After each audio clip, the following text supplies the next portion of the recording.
and welcome to RickSwanRacing. So with 2023 coming to an end, I took a minute to kind of look back at the things that I've accomplished this year between going to real-world motorsports events and filming, sim racing, and putting up YouTube content. And I realized that there was one thing that I had wanted to do all year that I kind of kept putting off, with the idea of wanting to make sure that my sim was in a good position to where I could actually create this video. And it reminded me of something that I see quite a bit on YouTube and Facebook, people's comments of, hey, look at this, my sim's finally done, yay, go me. And then I realized, your sim's never really done, kind of like, foolish mortals, how silly you are. You're never actually going to be done, at least not for me, because I find that I'm constantly looking for ways to improve it. One of the things that occurred to me as I'm working on a limited budget to do these kinds of projects is that I had wanted all year long to create a video, kind of a DIY how-to, or at least how I got to where it is right now. I had been putting it off, and no better time than rolling into 2024 to create that compilation. So here's my compilation. I really hope you guys enjoy it. I really appreciate my subscribers. I really appreciate the people that watch my videos, and I'm hoping that this content can kind of take the channel in a little bit different direction for 2024. And if you like this kind of stuff, please let me know. And for now, we will get on with the video. Hi, and welcome to RickSwanRacing. I created this YouTube channel to share my passion for racing and to blur the lines between sim racing and real-world motorsports. For those of you that have been watching my growth through 2023, thank you for sharing my journey with me. For those of you who are new to my channel, welcome. I look forward to seeing you around, hopefully.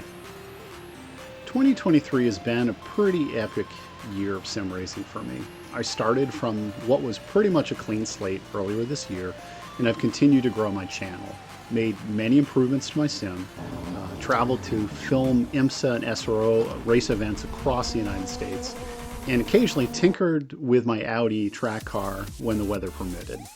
As 2023 is closing out, I thought it would be fun to create a review of my sim rig and to see what kind of effort goes into building an immersive rig on a budget. My goal of this video is to show that with some pretty easily obtainable materials and a little bit of creativity, building an immersive rig on a budget isn't too hard.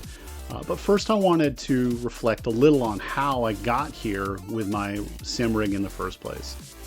Now, I've played racing games for years on various platforms, but really didn't get into sim racing until COVID flipped our world upside down. To a lot of uncertainty on when the real world was going to return to normal, I decided to sell my Rallycross project car and invest that money into buying a PC that could run iRacing, for example, which in the thick of the pandemic made it pretty tough to find an affordable build. I knew I wasn't likely going to be able to get to my WRX in the dirt anytime soon, so I decided to take the plunge and buy the PC and a Logitech wheel to get started in sim racing. That was pretty much the beginnings of my trip down this rabbit hole. Once I had had some time to get acquainted with sim racing, I realized that while sitting in a cheap gaming chair staring at a TV works, I needed to feel the car around me. Sitting in a living room with all this open space around me felt really, really weird. I needed to be able to block out distractions from around me like kids and dogs, and I needed to be able to feel the car cabin. That said, if a simple TV and seat is what you can afford both financially and room space and such, then that's great. Enjoy what you've got. But I've never tried VR, and I've heard a full range of user feedback from it's so immersive and amazing all the way to I can't do it, it makes me motion sick and hurts my head. I know for me, I wanted to be able to touch the stuff in the physical space like the button box and the wheel. Plus there was the cost associated with VR. Immersion can get pretty expensive, and as you'll see through the video, I've been operating on a pretty tight budget, and frankly, I just like to create stuff. So as mentioned, finding an affordable computer during the pandemic was pretty tough due to scarcity in the market, a huge surge in people working from home, and a large uptick in sim racing, which was good for sim racing overall. It just made it a really tough time to get into sim racing when there was such little amount of stock available. I ended up finding an Ibuypower Intel 10700 system with a pretty low power graphics card that I know was going to struggle to run triples down the road, but it's all I could get. I eventually upgraded to the RTX 3060 and then more recently to the AMD 6900. The base 60 mega RAM that came with the system was eventually upgraded to 32 gig, which did help with load times. While the system runs reasonably well, I suspect I'm running into motherboard bottlenecking issues, so I'm hoping to upgrade to a newer board, and I've been hearing a lot of good things lately about the AMD Ryzen 7800 X3D. So maybe with a little bit of luck I can upgrade to the CPU, to that CPU later in this coming year.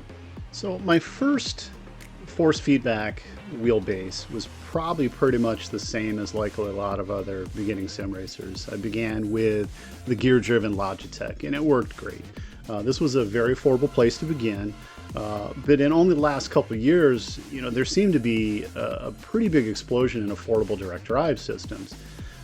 It feels like really there's no better time than now to dive into sim racing with what the market has to offer for wheel systems. My first venture into direct drives was with the Fanatec CSL DD with the McLaren wheel. I loved it. They were really big improvements over the gear-driven Logitech, but I ran into a couple of issues with the Fanatec brand right off. Affordability and compatibility were the first things that came to mind. I wanted to add a wheel with a built-in screen similar to the LMPs, which was the style of racing that I was really enjoying doing, and Fanatec at the time didn't offer one. I don't even think they do now. MOZA came onto the market, had great reviews, were more affordable, had a wheel with a screen, and had improved compatibility over Fanatec. So I ended up migrating to their platform, migrating to MOZA with the FSR and eventually the KS wheels for both my prototype and GT racing, which are pretty much the two categories that I do. The other issue I had with Fanatec was that at the time I was also building a BMW M4 GT3 cockpit enclosure, which I'll get to later in the video. And the Fanatec wheel for the BMW was something like $1,400, so not even remotely affordable for the average sim racer, I would argue, which is unfortunate. I ended up 3D printing and designing my own and building my own BMW wheel, only to find out after making it that it wouldn't work with the CSL DD without pumping a bunch more money into hardware to get it to made up. This ended up further encouraging me to migrate over to MOZA, where the wheel I had made was pretty much plug and play. All I had to do was buy the quick disconnect and bam, it worked. Fanatec makes a great product, don't get me wrong, their products are good, but I feel personally you get more for your money with MOZA, especially if you're on a tighter budget. Right now, I'm running the MOZA R9 V2 FSR and KS wheels, the SRP pedals, and I hope to upgrade at some point to the CRP pedals and picking up a round wheel so that I can kind of get back to my heritage of rally racing and ideally doing touring cars too. So the next subject is something I see a lot on the Facebook forums about people trying to build their own systems on a budget, and that comes down to the frame, the chassis of the system. So the next big step in taking my sim from being a cheap generic gaming chair with a TV to feeling more like an actual car cockpit was the frame. Additionally, to go to a direct drive, you really need a pretty solid base, otherwise it's going to flex all over. As mentioned, money was a big challenge for me, and what is deemed as, quote, affordable by many in the community is really, really subjective. I'm not cheap, I'm just frugal and substantially financially impaired at times. Full metal framed rigs are well worth the money if you can swing it. I couldn't, so in my creativeness, I decided to build one myself. My frame is entirely wood 2x4 construction and really solid. So if you have the skills, tools, a little bit of creativity and vision, you can make a really solid wood rig for little to no money. It's not hard. Slap on some paint and voila, you have a good looking, solid base to build off from.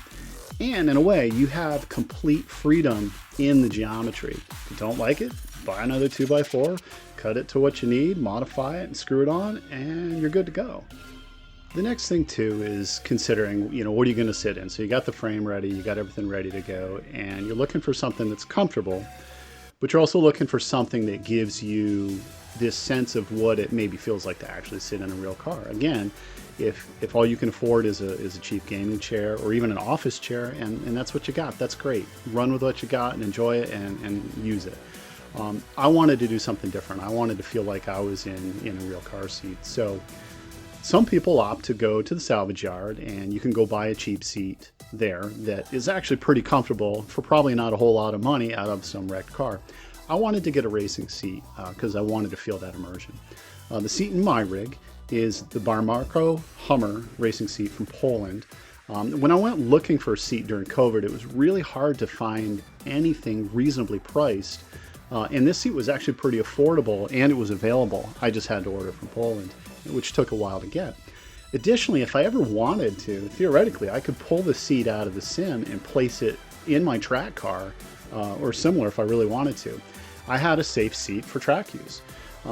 For the price, the seat is pretty comfortable and pretty solid, and definitely improves the immersion. Okay, so now I'm going to move on to the cage. And, interject your joke here about cages. There's usually a lot of jokes about sim racing safety and the need for a cage. Do you need a cage? No, of course not. Does it add to the immersion? Absolutely. Plus, the cage provides, depending on what you make it out of, some really, really solid points to mount peripherals like lighting, cameras, helmet hangers, or headset hangers, etc. When I designed my cage, I wanted to use affordable materials that were easily obtainable at any hardware store, so I opted for PVC piping. Easy to cut, easy to glue, easy to bend, and with a little bit of experimentation. At the time I designed my sim rig, I was basing the design off from the BMW M4 GT3 that was just beginning to start real competition and was being added to platforms like iRacing. I scoured online for in-car pictures to get a sense of the geometry, and fortunately for myself, I have a 4 Series BMW and was able to actually go out and take measurements from a real car to get at least close to the dimensions. I laid out the PVC pipe, cut and hot glued the weld points together, using hot glue. For portions of the cage where I needed bends, in places where I could, I filled the pipe with sand, heated the pipe with a heat gun, making the pipe pliable, and bent it to the correct geometry. I made gussets, were made out of plastic sheeting, also hot glued where appropriate, and with a little bit of paint, actually look a lot like welds. And as I saw the potential of eventually needing to possibly move the simulator into another room down the road, I made some of the joints slip joints and screwed together, so it's actually pretty modular. The cage is freestanding on the floor, attached to the rig frame for stability. And until my wife allows me to cut a car in half and bring it into the house, this is pretty much my best option. And again, really pretty affordable. All right, so now you got your frame, you've got your wheelbase, you've got your seat, you built a cage around it. But even with a cage around you, you still need to feel enclosed like you're inside a car cabin. Now, I experimented with foam sheet and black plastic sheeting for the roof, but found the foam sheets got to be kind of pricey, and the plastic sheeting was shiny, so it would actually reflect lights off the cabin, and it didn't breathe at all. It was solid. Enclosed cockpits can get really stuffy and warm. I ended up getting a large sheet of black fabric from the fabric store, stretched it over the cage, the top of the cage, which gave me a really good breathable surface, and it blocks light really, really well. And you can just fasten it to the cage by using Gorilla Tape or similar. Additionally, it's pretty easy to peel back if you're trying to service it. You could literally just pull off the entire roof if you're trying to access cabling for your monitors or such like that. Now, so that was the roof. The door panels and the dash, definitely more complex. I needed to build these surfaces out of materials that were affordable and materials that are easy to work with. Now, I have found that with some hot glue and cardboard sheeting, you can build just about anything that doesn't need to be heavily load bearing. I initially designed the dash of the sim for a BMW, but slowly it has evolved over time to be more generic and more recently is becoming similar to the upcoming Ford Mustang GT3. The first generation dash was covered with a cheap fabric similar to like a suede, but a lot cheaper. The current dash being built has a kind of a faux carbon fiber vinyl on it that will reflect the light, kind of like a carbon fiber for the POV video replays. The other surfaces, such as the door panels and button boxes, I used a method that I found that's similar to what they call poor man's fiberglass, and it worked really, really well. This is a really cheap solution to create a relatively hard surface where you want it to sort of look like carbon fiber, but not even remotely close to in cost. This ingenious method uses wood glue and fabric to laminate the surface of the base material. So in my case, I used a cardboard base and laminated black textured fabric over it to mimic carbon fiber, and used textured outdoor carpet to mimic the gold of Kevlar on the door bar protection of the BMW GT3.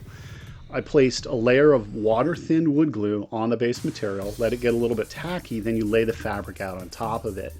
Let that dry, and then you add layers of thinned glue over the dried fabric in increasing layers, and it additionally will become more hard as you get multiple layers. For the sim, I fabricated the BMW doors that rotated in and out for ease of access, but still look realistic from the inside. So on the driver's side, the door actually pivots out, brings the door bar cage with it, easy to get in and out. On the passenger side, I actually made it so the entire door panel just lifts up to be removable, which gives me access to all the wiring for the button boxes and displays and such. So moving on to button boxes, as mentioned, for me it was all about the immersion. I wanted to be able to touch stuff. I wanted it to feel like I'm sitting in the race car. I wanted to be able to flip the ignition switch. I wanted to be able to do all that. The first button box I made was, again, the BMW M4 GT3s, which was actually pretty complex because of the way the venting system came into it as well. Scoured the internet, was able to sketch up and fabricate a box from cardboard using that poor man's fiberglass method. I also used a calculator as a touchpad, various switches, and a simple USB gamepad controller from eBay to be able to run a lot of the buttons. Now, the most recent button box design that I'm doing, or that I have in the sim now, is also from the new Mustang GT3. Again, if you see a theme here, I'm really interested in seeing this entering the sim. So iRacing, if you're listening, please feel free to release the Mustang GT3 and GT4 anytime soon onto the service. Another affordable and pretty easy way to add immersion to a rig is through the netting. Yes, go ahead, interject some more comments about rollover safety here. But it's surprising how much just adding a couple nets can do to feeling that enclosure. In my cockpit, I have created more or less 2 sets of nets that easily clip in and clip out of the cockpit. One set is a triangular, relatively generic set that you see in a lot of GT cars. The second one is for the Ferrari 296 that has a more interesting vertical plate at the front of the passenger side net. The joys of being able to design on CAD from photos and a 3D printer opens up a ton of opportunities. Adding various plastic and metal clips can make it look even more realistic. The netting itself is pretty easy. It's just 1-inch wide nylon webbings. You hit the ends of it with a lighter to melt the frayed ends, and then you just hot glue it together in the shape that you want. You clip it into the cage and you're done. Now, I will note that one of my design criteria was that I really wanted the cockpit to be convertible from a GT to an LMP, which meant that the nets needed to be easy to remove so that I could replace them with the LMP style head bolstering, which I had also made via that poor man's fiberglass method of cardboard glue and fabric. My goal was not only for me to see a realistic immersive angle from inside the cockpit, but also for that same view to be provided for my POV videos for the viewer watching my replays. Okay, so now at this point, you've got your cage, you've got your frame, the seat, everything you need to make it go, except for one thing. We've kind of ignored the elephant in the room, I guess, so to speak. What do you do with the monitors in a cockpit like this? So that brings us around to how do you fit something like this? That's a pretty big challenge, actually, or it can be. Many immersive systems seem to have larger monitors and less physical components. They use the monitors to display the cockpit elements, but bigger monitors have to be farther away from the viewer, and they tend to take up a lot of space within the room. They require a lot more bracing, and then you need the GPU and the PC to drive them, so it can get pretty expensive pretty fast. I ended up settling for a set of budget option 3x27 LG monitors operating at 1080p. Not ideal, but they were affordable. They had to be carefully wrapped around the cage and through the dash and door elements, and which was challenging. In creating the dash, you had to think about how it's going to potentially physically interfere with the monitors, including the cage design. Unfortunately, I'm not super happy with the monitor setup from a few aspects. First, the eBay monitor arms I'm using, they're fine for holding 327-inch monitors, but only really if they're basically all on the same plane. The minute you rotate the arms out to get the correct POV, the monitors collide with each other, and there's no really good adjustment. The bezel delete kit works really well, but the retaining brackets also interfered with my dash construction. The monitors themselves are not gaming monitors, which to be honest is a bit of a downer. They are 27-inch 1080p, which isn't horrible, but they have a 75 hertz refresh rate, which is pretty much on the low end. I find myself as well likely being bottlenecked, as I mentioned, by the CPU. So you combine the two, and it seems to get a lot of choppiness and 4 frames per second. Again, hopefully in the coming year, in 2024, I can address these problems, but for now, I'm sim racing on a budget. Now, one of the things I've always struggled with in The Sims is that often the displayed dashes were difficult to read on the screen or just not bright enough if you're using the one that the sim is projecting. Some felt that they just kind of melted into the screen. They just didn't stand out for me. Maybe I'm just getting old and having a hard time seeing it. I don't know. Again, as I love to constantly improve my setup and immersion, I designed 2 styles of dashes that slide directly onto my MOZA R9 base. The first dash is a simple rev limiter bar with information for when I run prototypes, and then I have the in-wheel display to give me everything else. The light bar provides a ton of information such as the spotters, flagging, and fuel. The second display I can swap out as a GT style that I designed and 3D printed to be similar to the BMW GT3 display. This uses a simple Walmart ONN 7-inch Android tablet that you can get like anywheres, and an Arduino light bar across the top, all within the one enclosure with 2 cables coming out. As well, I have a side tablet. It's either 11 or 12-inch, again, another Walmart brand tablet that I use for other telemetry. And all of this runs off from SimHub.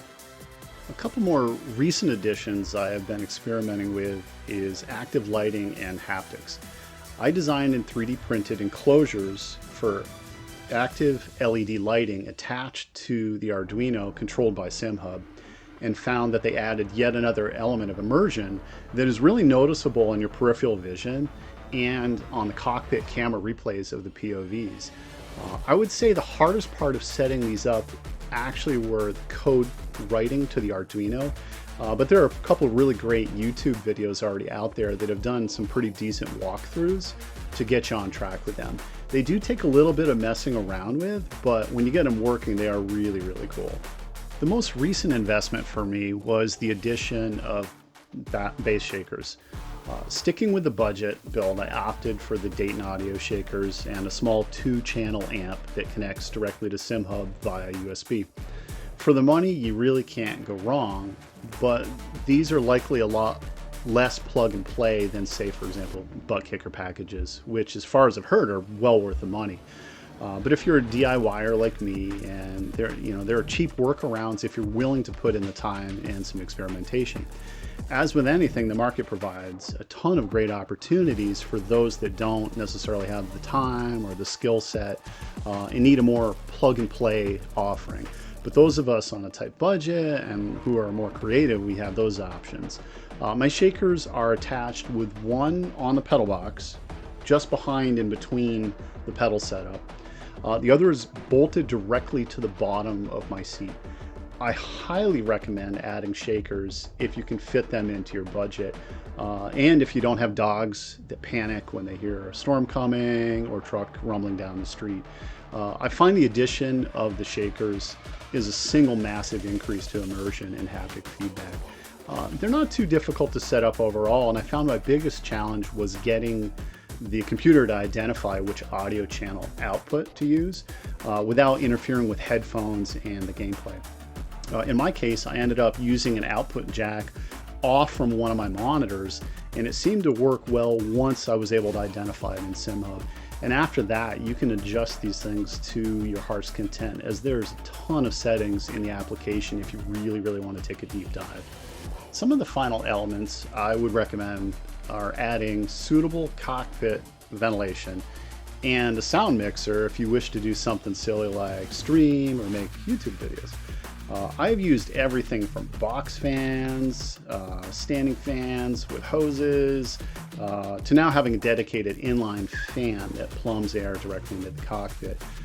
One thing you'll notice if you go this deep into enclosing the cockpit is that air doesn't move. I didn't see the need for a wind sim, as I only run cars with full cockpits in iRacing, but having decent ventilation fan makes a huge difference. The room my sim is in gets a ton of heat in the summer months, and having a blower able to pipe air from, say, an air conditioner into the space is a total lifesaver. I also recently decided to add a small streaming sound mixer into the sound system, as I'm planning to take a dive into live streaming in the new year, and are also able to manage sound channels more effectively. This comes in handy as well for my POV captures, as I need to be able to split and control channels between my headset and the GoPro that I use for the POV. The streaming setup also includes, in my setup, an old Apple tablet that I plan to use for monitoring chat once I have the opportunity to experiment with streaming. And you'll notice that one downside to having a fully enclosed sim space is constraints of space. It's so tight, so it's not like I can just add another large monitor, as there's really not any way to include it inside the cage. But this is a work in progress, and I will see if the tablet ends up working well, and if not, I'll just have to find a better solution down the road. Well, if you made it this far in the video, it means that you watched it to the end. I hope it was entertaining, and I hope I was able to teach some of the ways that I was able to create an immersive sim on a low budget. With money, as I see with anything, sky's the limit. You can buy just about anything you want. You can have somebody do it for you, but I like to build stuff. I think a lot of people like to build stuff, and some people are just operating on a budget, and there's a certain sense of pride too in creating something yourself from the ground, from scratch. So I hope it was an enlightening video.